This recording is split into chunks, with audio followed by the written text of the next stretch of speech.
These vegan gyro taste like the real deal. Here's how to make them.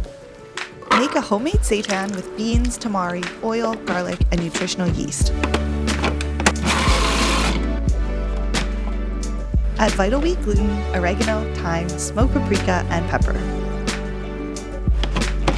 Process until a ball of dough forms.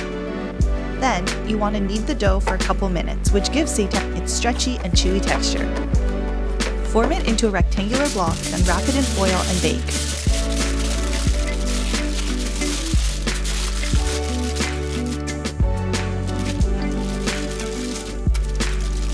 Once it's baked, slice the seitan into thin pieces and pan fry it until it's nice and crisp on the outside.